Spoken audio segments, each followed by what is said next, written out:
Hello friends, Intuitive Rene here, bringing you a very exciting tarot unboxing.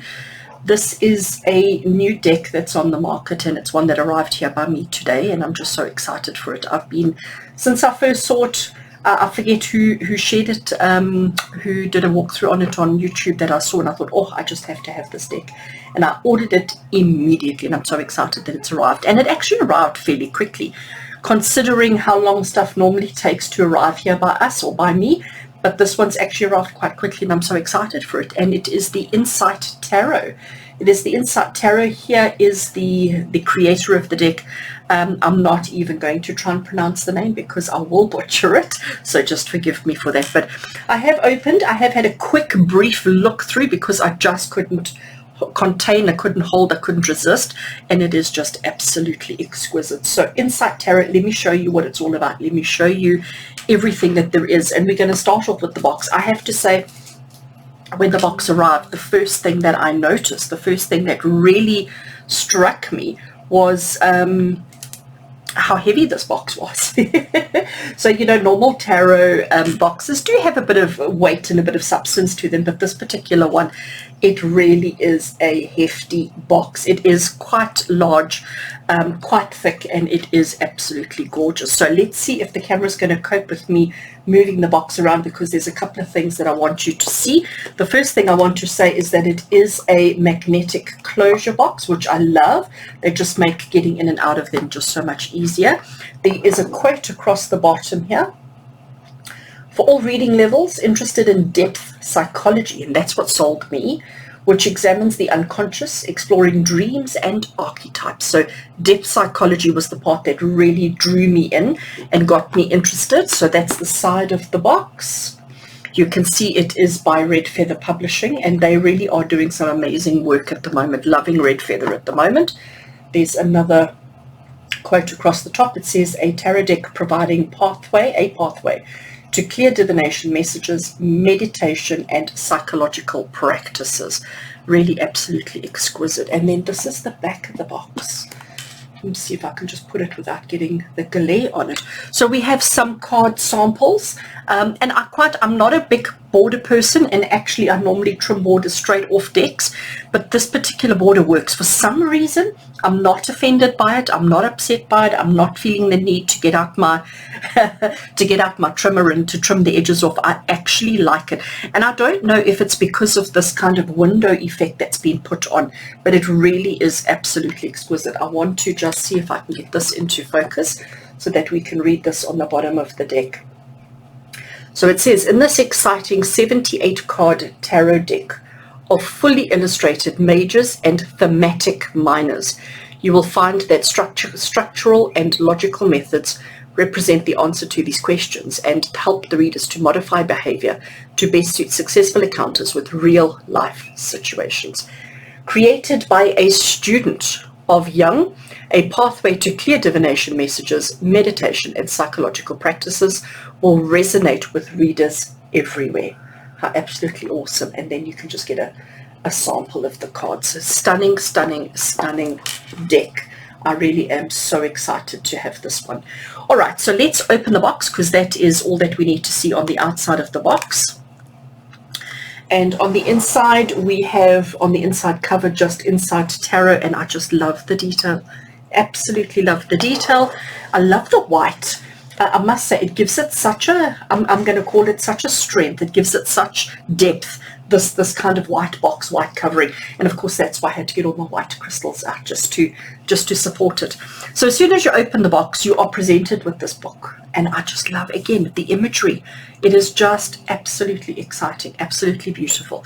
So to get the book out, it's always a challenge to get the book out when there's no ribbon. I will be adding a ribbon to this box because I don't want to damage. You can see the inlay foiling that's been put there on the writing, and obviously on his name. The book is a whopper. It is thick. It is glorious. Really good quality. And again, the image, this is the image of the Hermit. I don't know if the camera's going to focus on it now, but that's the Hermit. And the writing at the back of the book, sorry, now I've got it completely out of focus. Let's see if I can do this. Have you ever noticed that the world around us is just a decoration of consensus? consensus reality, and that the most interesting things are behind the scenes in our subconscious, where the true puppet masters reside. I love it. And underneath that says, this original tarot deck highlighting the practical insights of depth psychology, which examine the unconscious, exploring dreams and archetypes, looks deeply at all the self, the shadow, heavenly fool, inner child, and other important aspects of humanity. Love it. Absolutely love it. So let me move the box out of the way for a second while we focus on the book. So as I said to you, this is quite a thick book. It is really substantial. It is in full color on the inside, as you can see, full color.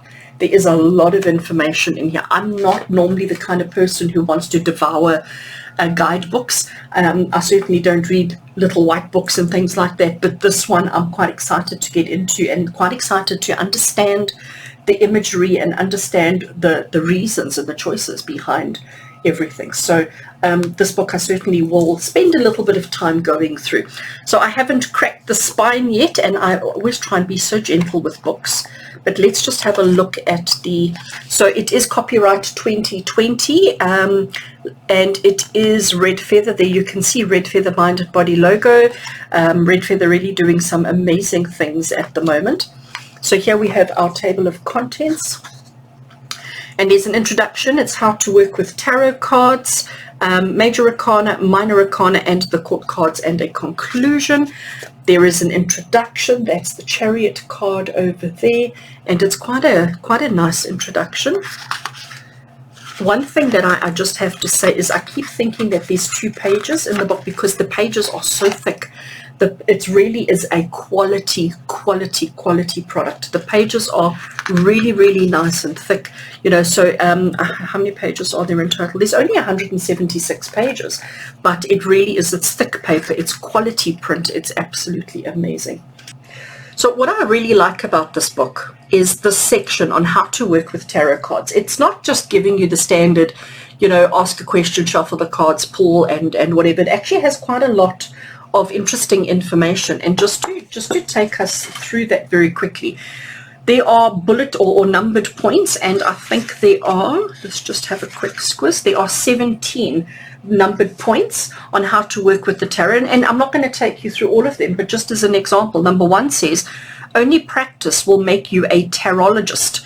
No matter how much it scares you or how comfortable it is, if you choose the tarot path, you need to begin consulting. I like that. Point 2, the future is flexible. It contains an indefinite number of scenarios, and then it gives more information. Point 3, assist your querent in correct formulation of a question. And to me, that's like the most important thing, because that's where I've noticed. I mean, I've been teaching tarot for many, many, many years, and reading with tarot for many, many, many years. And one of the things that I always see where people fall short in their tarot practice is this one, is point number 3, the questions. We always think that you're just shuffling cards and drawing cards and just reading the cards. But if you don't have a question in mind, if you don't have a purpose behind the reading, or a purpose as to why you're doing the reading, you're going to get mumbo-jumbo answers.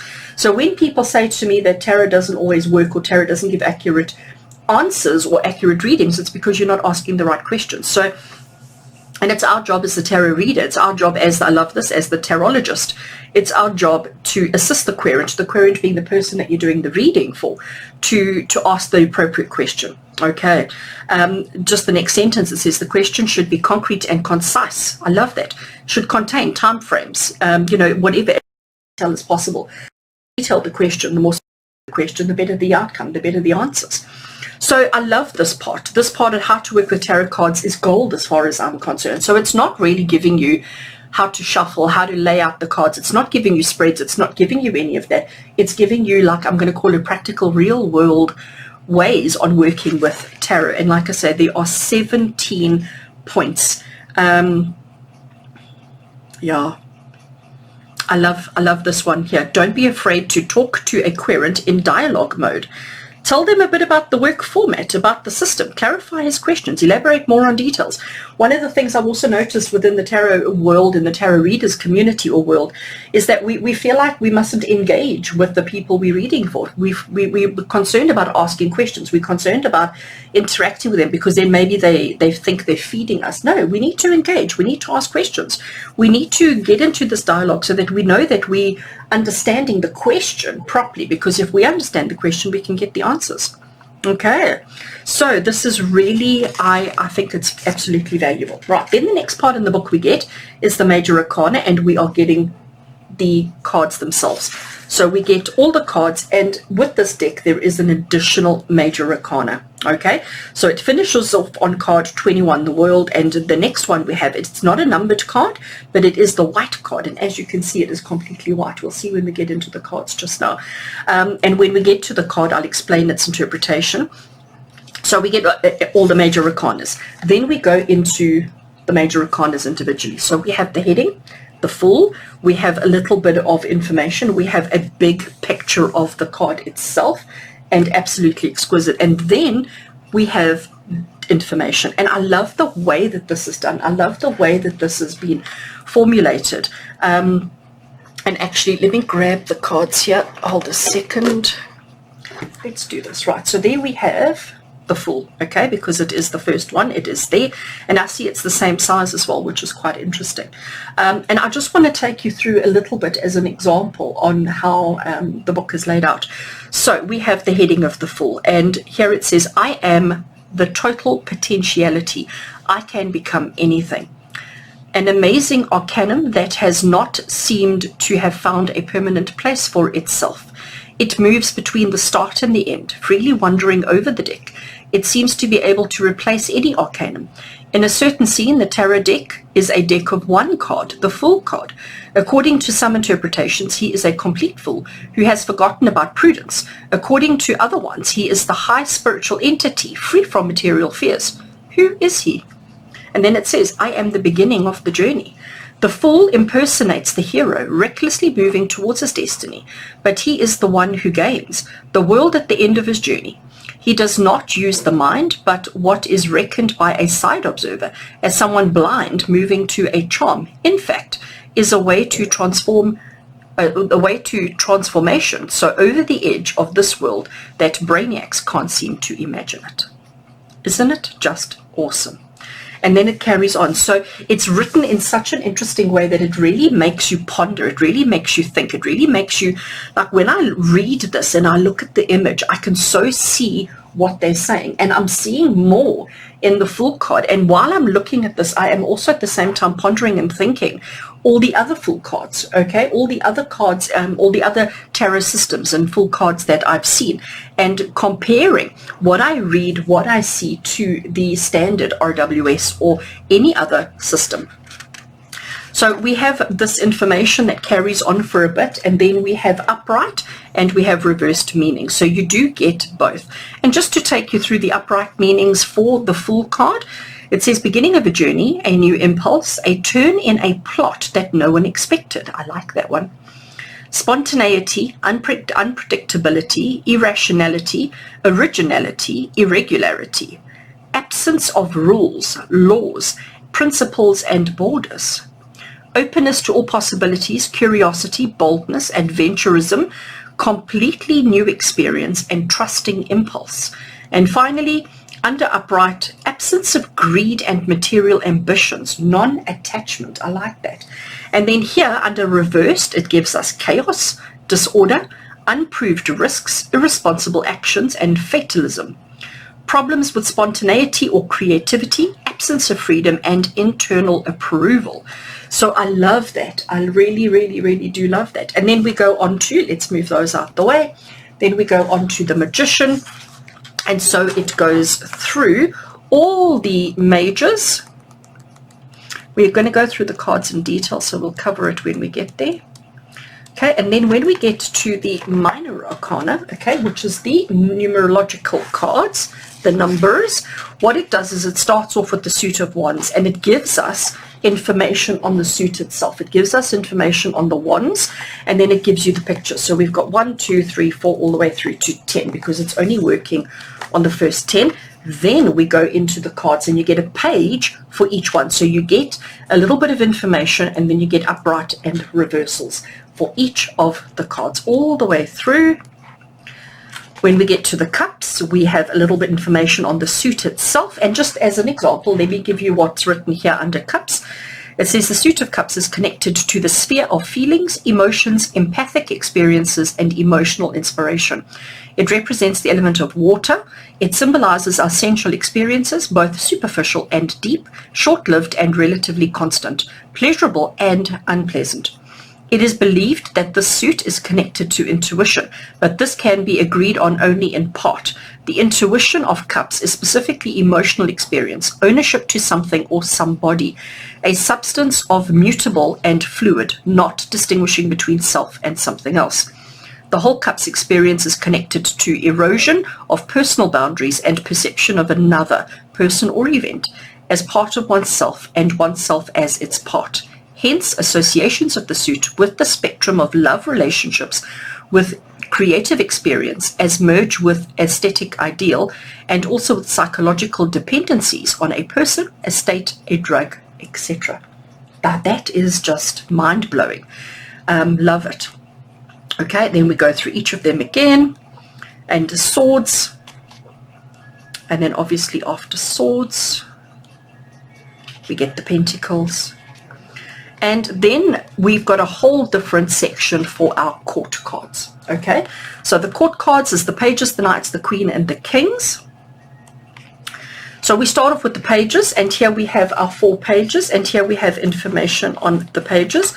And it says to you, chance, opportunity for principle of the suit to reveal itself, interest, impulse or itch, the will to learn and progress, childish model of behavior and reactions, news or word, initial stages of process, and a significator of a child or an adolescent. And then we have a page for each of the pages. So we have the page of wands, and again we've got a bit of information upright and reversed, and then we have the cups, and then obviously the other 2, the knights, we get a little bit of information, we get the 4 pictures. And with the knights, we get a little bit, we get the Knight of Wands, we get a bit of information upright and reversed. For the Knight of Cups, we seem to have changed the format a little bit. Okay, so we've got 2 pages for the Knight of Cups, because obviously this paragraph is a bit longer than that one. But then we have our upright and our reversed there. We have swords, and we have our pentacles. And then we go into our queens. We have quite a bit of information. We have our 4 queens. And if I can just turn the one page. So again, for the queen, we have 2 pages for all the queens. We've got quite a substantial amount of information, upright and reversed. I love how much reversed information they give us on our courts. So that's for each of our queens, and then our kings. Let's get to the kings. So again, information about the kings in general. We have the 4 pictures, and then we have the 4 bits of information, or the 4 cards. And then the conclusion right at the back, Hermit card, love, love, love. And here it says to you, practicing tarot is always an encounter, either with oneself or a helper, which is the tarologist, and a querent who is asking for help. Every one of us comes into such contact as we are with our own life experiences, with traumas, ancestors, and stories behind them. It requires a great deal of acceptance, openness to what shall be revealed, without steady concepts, expectations, or rules. I love that. You know what, to me that sums it up in a nutshell. And that's it. And then a little about the author. Okay, and that is our Insight Tarot book. It is detailed, it is beautiful, it is amazing, it is gorgeous, and I can't wait to work with it properly.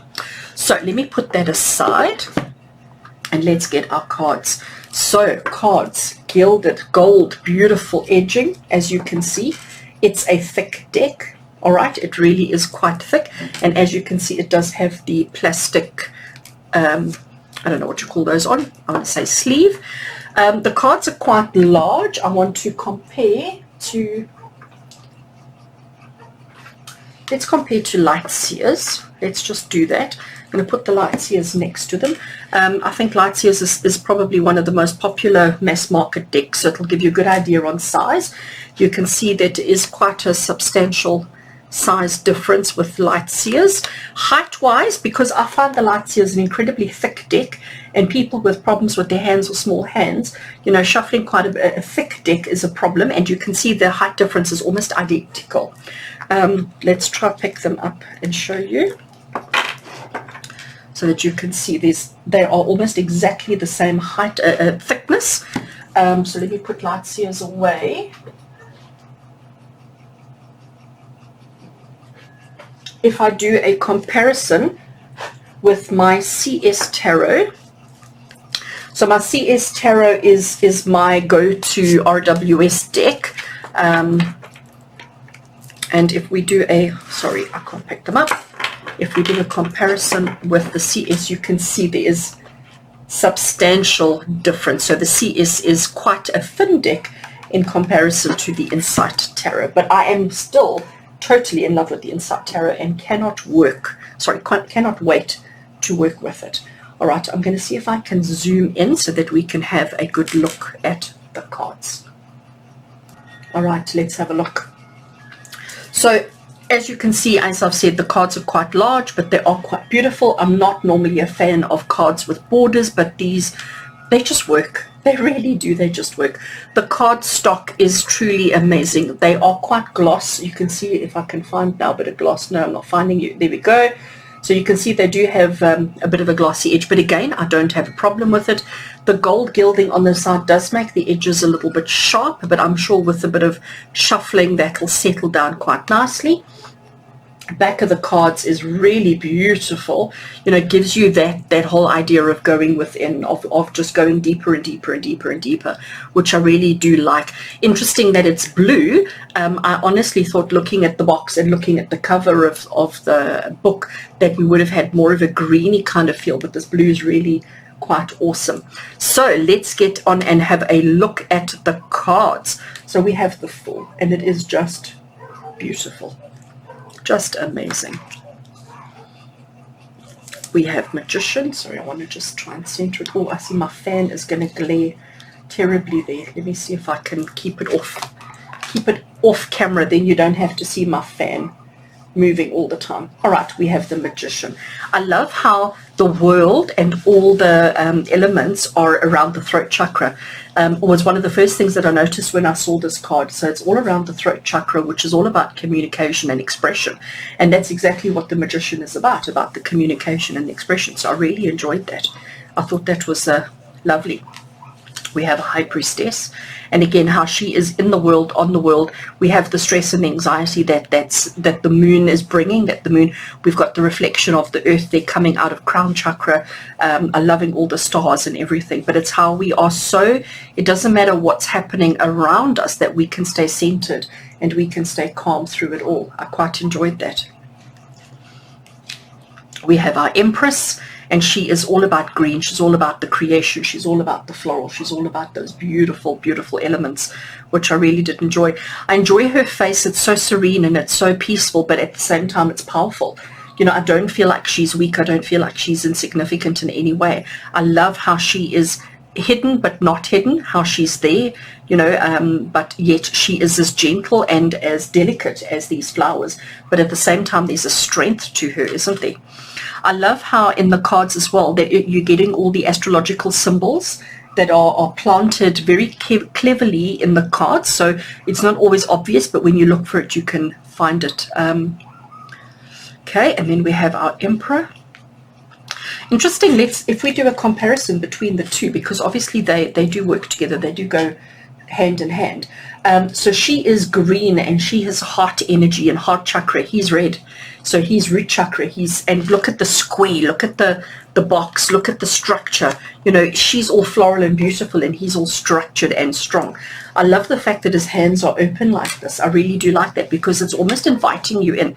Look at his strong chin. You know, they always talk about somebody who's got I don't know what you call it, this, you know, he really has a strong chin, which is quite interesting. And the coloring is, again, it's just absolutely amazing. Absolutely amazing. There is the sign of Aries, which is obviously associated Let's just see if I can get the camera to focus on that. No, camera. I need to block the background. There we go. You can see the sign of Aries on his chest. So, you know, they've got the astrological signs throughout the entire deck, but it's just a case of finding them. All right. Oh, Hierophant. Oh, my word. Isn't it gorgeous? So here we have wise, you know, the long beard, the grey beard. It really indicates wise. It really indicates wisdom. It really indicates age. You know, he's been around. He speaks from a place of authority. He speaks from a place of understanding, not just from a place of ego.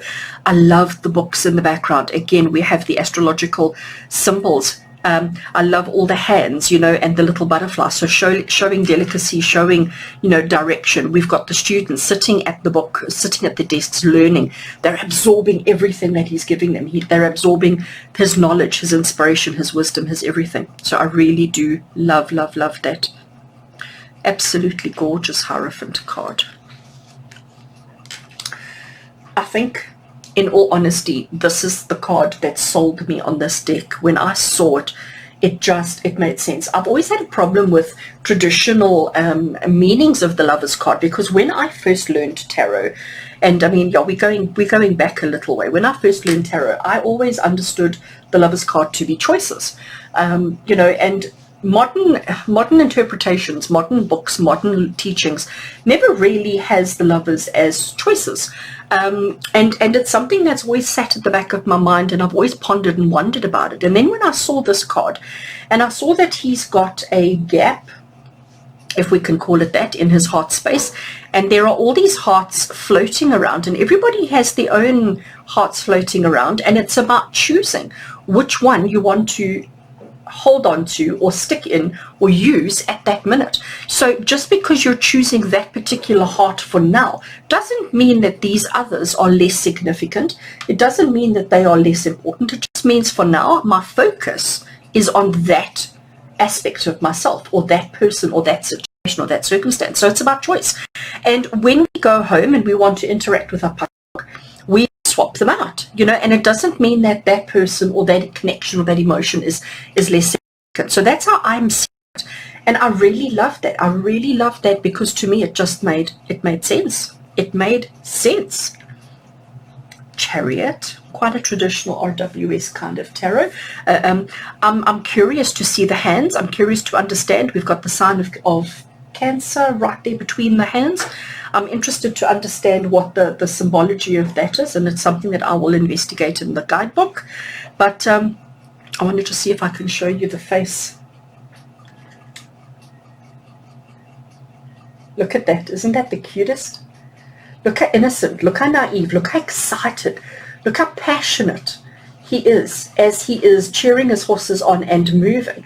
And the horses are just going. They're just going. But I just love that little face. I just adore it. Justice. Justice. Wow. Wow. Wow. Another card that, you know, its interpretation and its meaning shifts and changes depending on the deck that you're using, depending on your mindset at the time. But isn't it just, I mean, if you look here, so each one has a handle, a paddle, a joystick of some kind, and each one is taking a turn to move, but the slightest movement of their joystick is going to throw everything out of balance, because everything's resting on balls. So, you know, the slightest movement is going to have disastrous, or could have disastrous impacts on the outcome of the chess game. So to me that was, and again, the concentration, how they're both engaging and they're both participating, and you know, there isn't a situation of one doing more than the other. You know, they have to work as a team, they have to work together, and we have to recognize, as much as we're fighting against each other, we're also going with each other in the system. I absolutely love it. I love this mechanical kind of device here, which shows you that, you know, there is a process, there is a system. And this is often what we forget with justice, isn't it? We often allow our emotions to get in the way. And when we allow our emotions to determine outcomes, we're setting ourselves up for failure. So justice is incredibly, I love this interpretation, this imagery. It speaks volumes. It really speaks volumes. This Hermit card. Oh my word, this Hermit card. So if the Lover's card didn't sell me, this Hermit card certainly did. Hermit card certainly did. I want to just look. So we don't really get to see his face. We see the beard. Can you see the symbol on his jacket there? And then he's opening his jacket. And inside his jacket, sorry, I want to just the camera to focus. There we go. And as he opens his jacket, on the inside is a whole new world. And there stands a version of himself. I don't know if he's welcoming you in or if he's trying to warn you to stay out. But how absolutely extraordinary is this Hermit card? It says so much about the Hermit card. It speaks volumes. It says so much. I love it. Absolutely love it.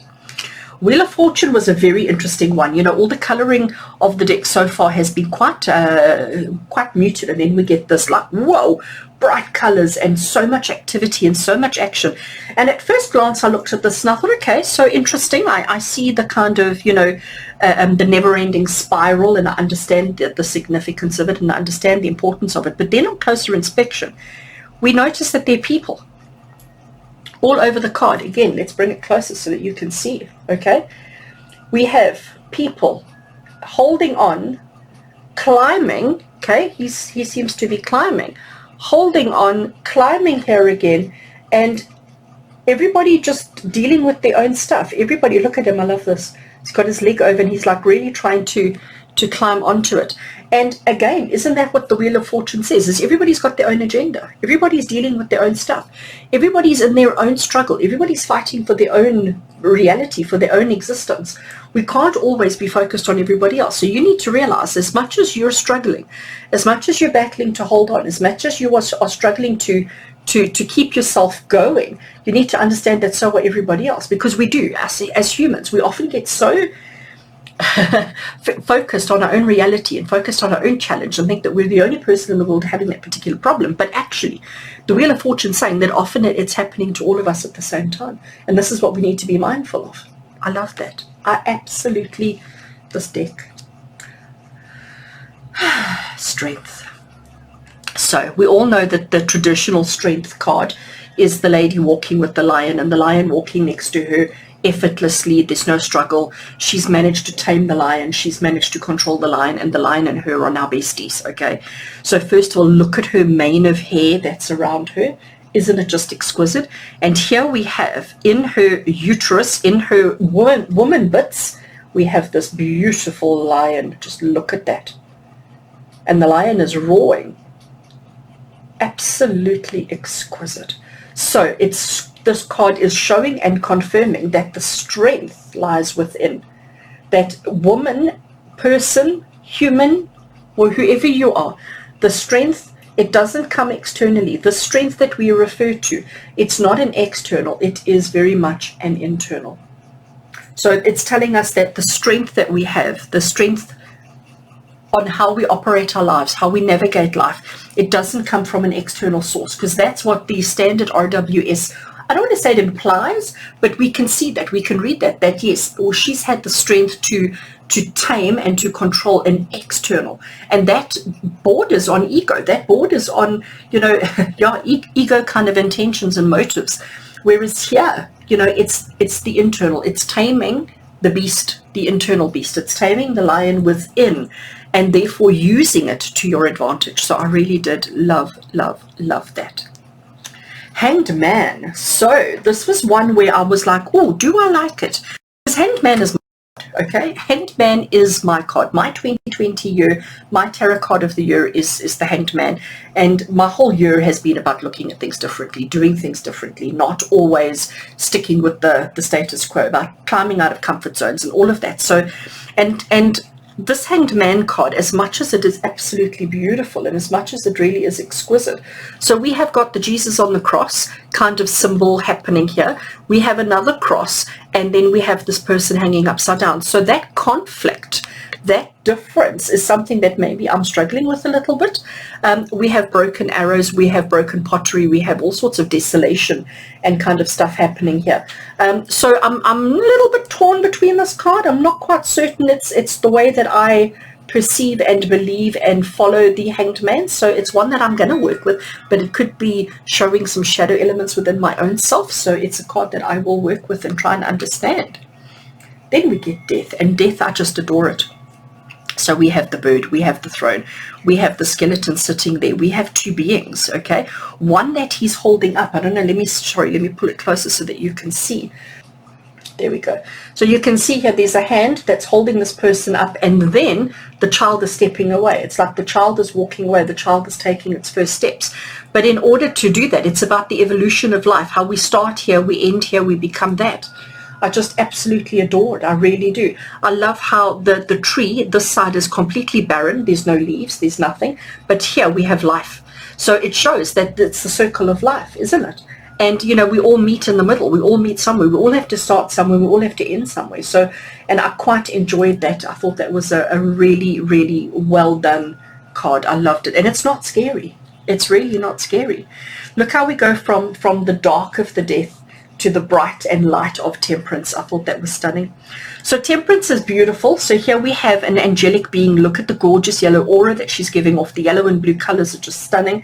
And we've got the blue and we've got the gold, okay? And she's pouring, and they're both sort of meeting in the middle here, and then they're flowing outwards. So it's all about finding that balance, but it's about recognizing, balancing external that becomes internal, that becomes external.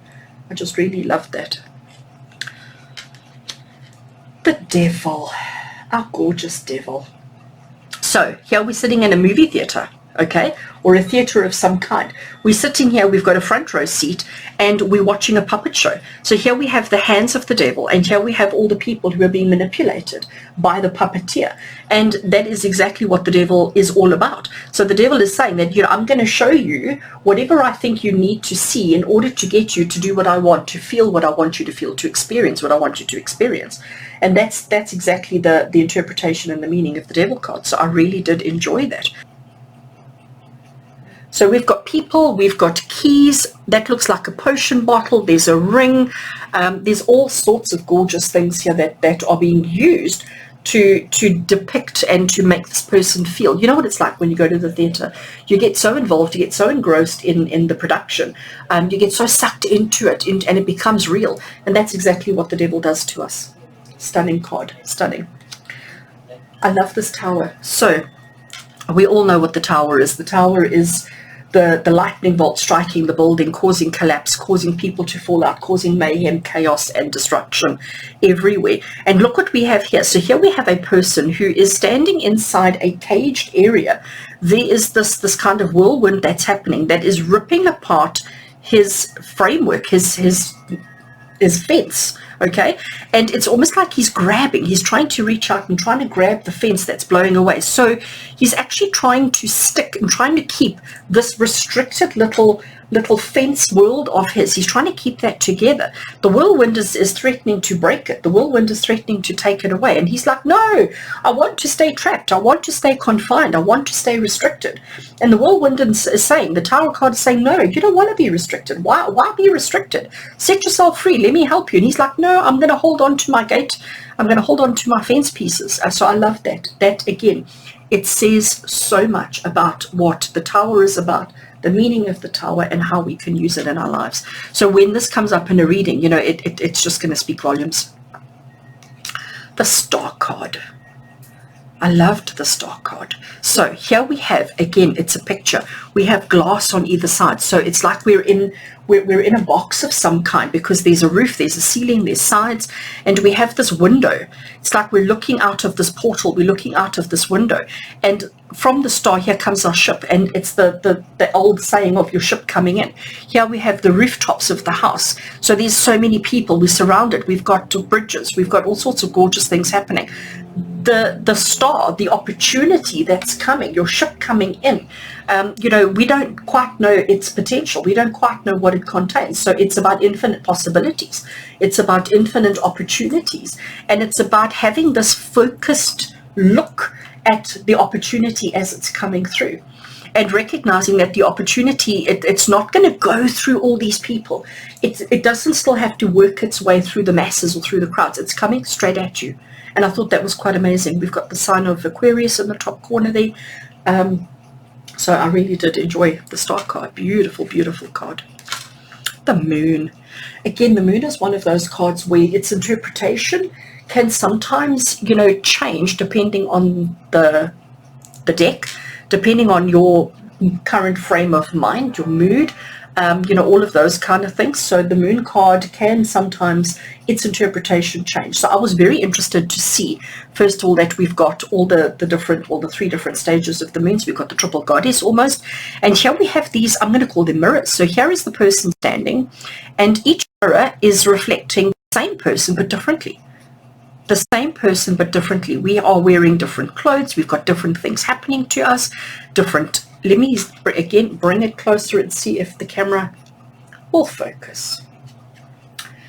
There we go, good camera. So look here, look how we have got the hands of nightmares. Here we've got snakes going all around them. There's fear, there's uncertainty, there's worry, but it's all our own inner struggle.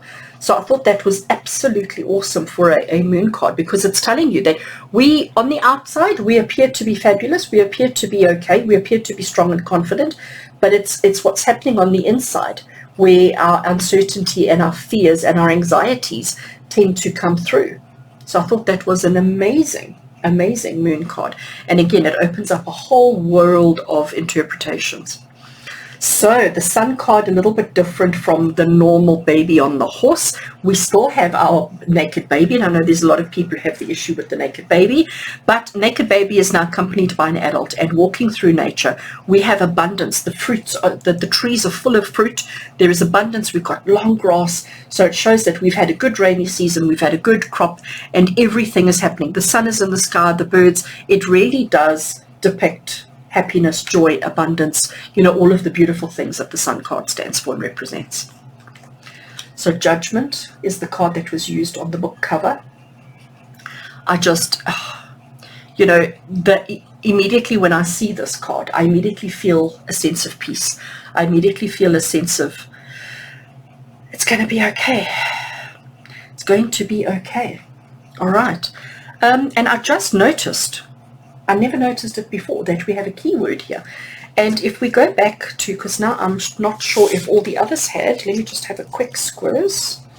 No, none of the other major arcanas had a keyword. So Judgment is the first major arcana to have a keyword, and the keyword there is resurrection. So I absolutely love it, and it makes total sense. So the judgment, when the judgment has come and gone, it's not about the end. It's not about, okay, that's it, consider yourself judged, consider the situation over and done with. It's about the resurrection. It's about learning from our lessons, learning about all the things that we've done and everything that we've accomplished, and resurrecting ourselves back up to full strength. And I just love how the arms of the person are these huge, big, beautiful wings, the light in the sky, and the blue and the green, everything. You might notice I like this deck.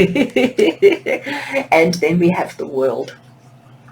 So we have all our astrological signs depicted in this cloud. We have her, she has got, I never know how to say it, but she has got that infinity symbol that she's holding there. Look at her hair. She's dancing. She's in the moment. She's really just enjoying.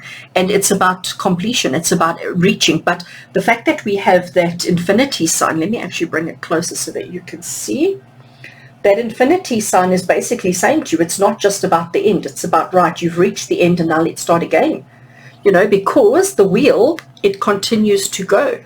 So when you get there, you go, you keep moving. And then when you get back to the beginning, we start all over again.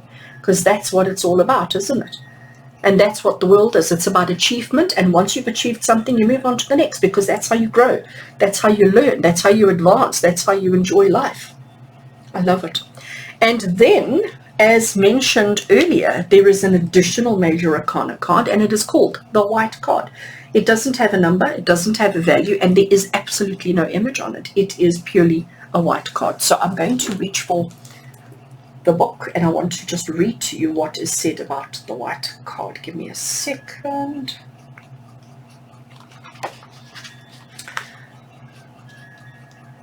The white card says, I'm looking at you.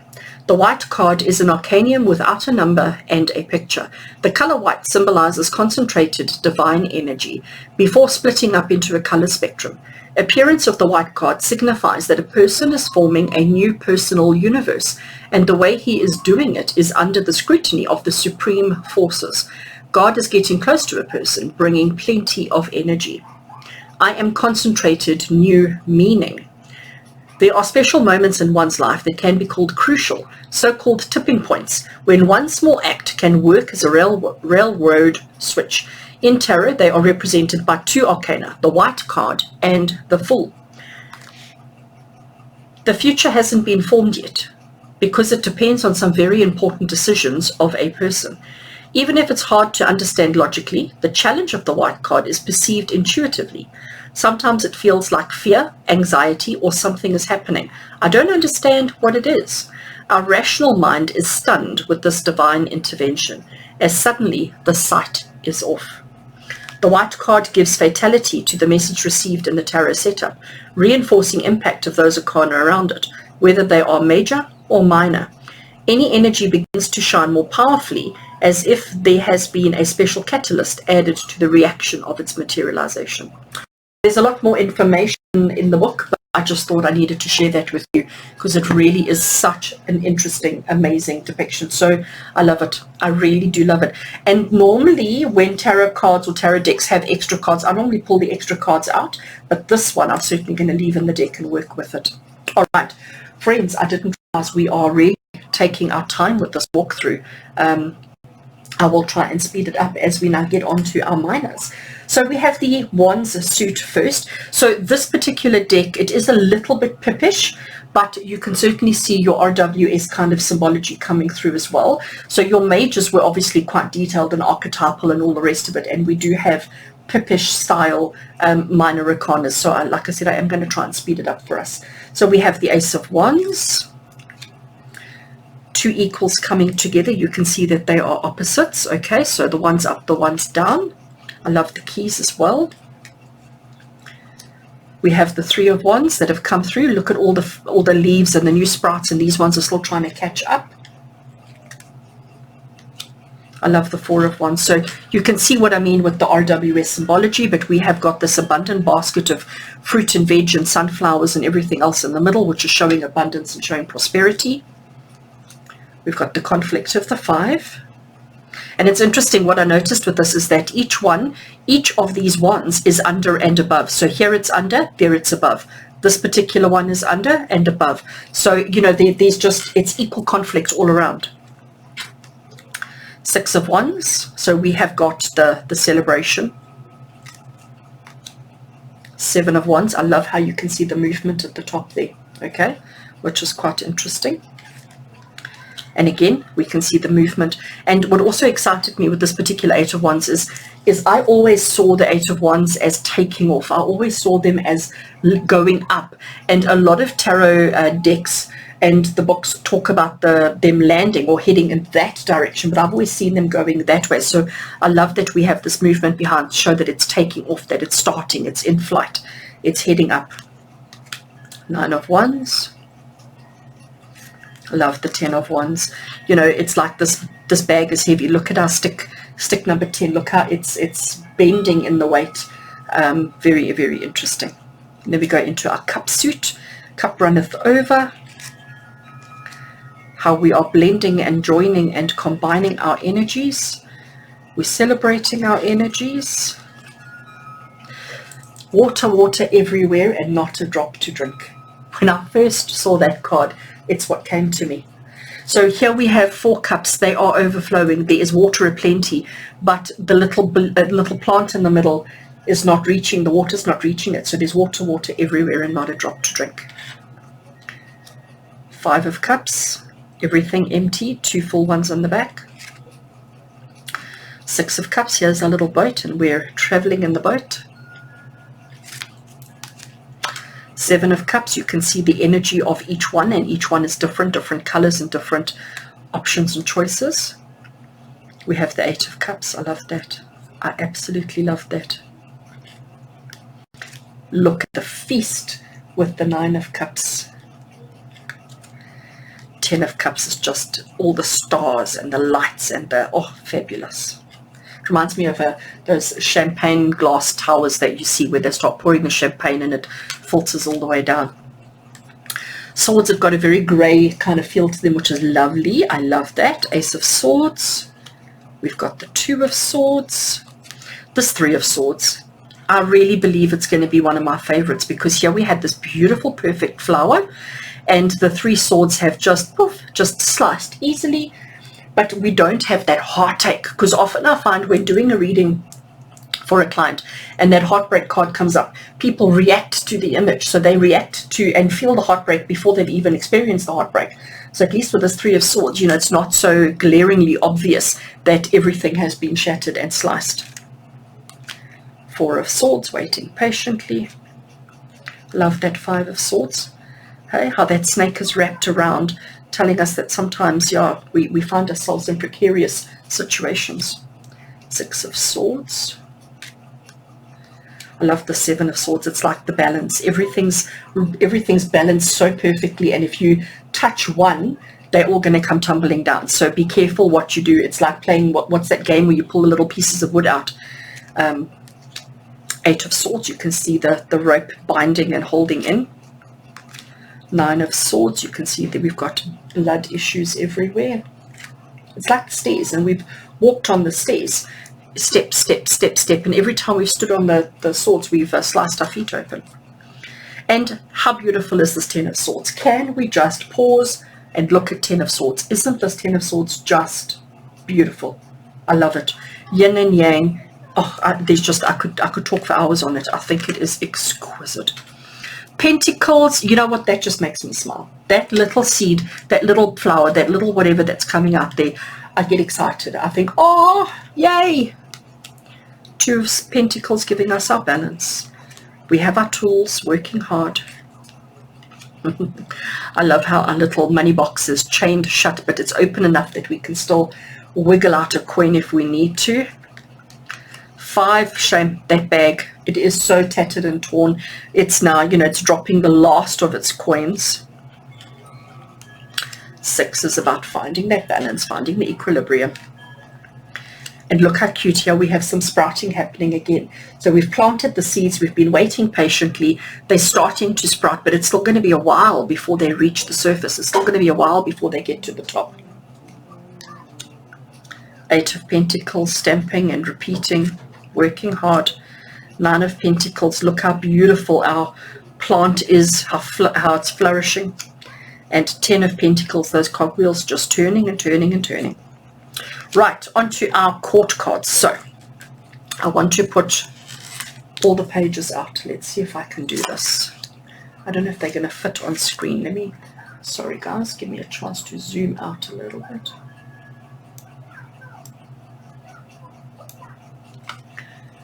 I want you to look at all the court cards together.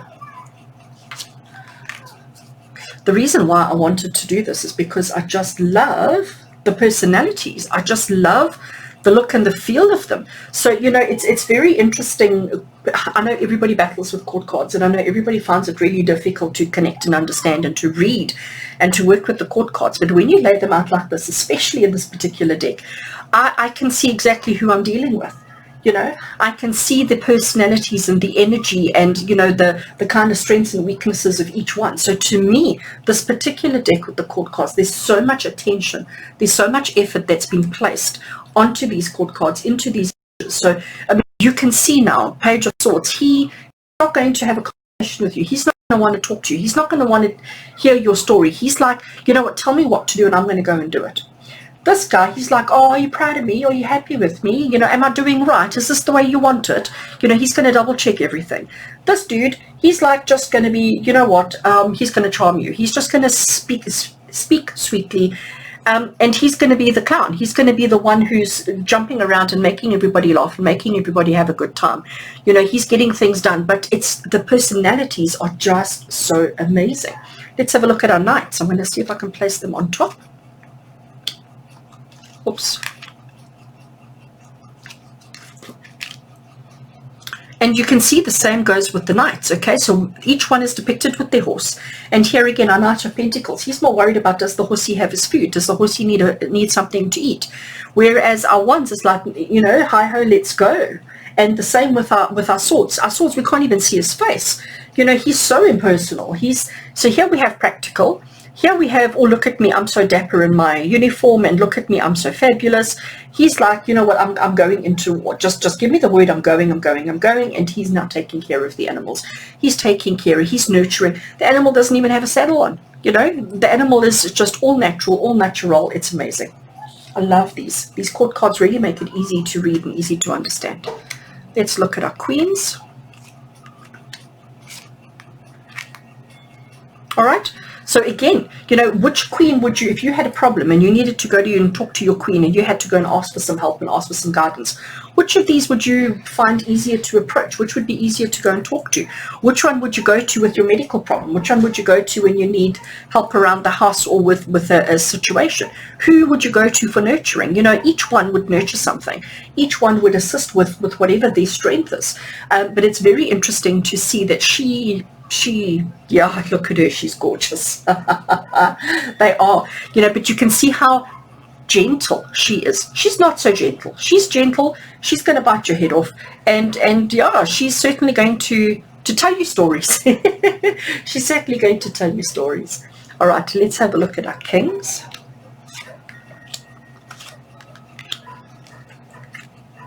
Absolutely gorgeous again. You know, there's just that these images just speak volumes to the archetype, to the character, to the personality. I absolutely love and adore this deck. So friends, that is the amazing and the wonderful and the gorgeous Insight Tarot. The Insight Tarot is beautiful. It is a deep deck. It's simple enough for a beginner with, but it's also got enough substance and meat for a seasoned tarot reader, for a seasoned tarologist, as it says. I do hope that you enjoyed this walkthrough. If you made it all the way through to the end, thank you. I hope you enjoyed it, and I hope I've inspired you with your own tarot readings. I hope I've inspired you to take tarot a little bit more seriously and to maybe even delve into it yourself. So friends, as always, with love and blessings from my heart to yours, until we connect again, take care.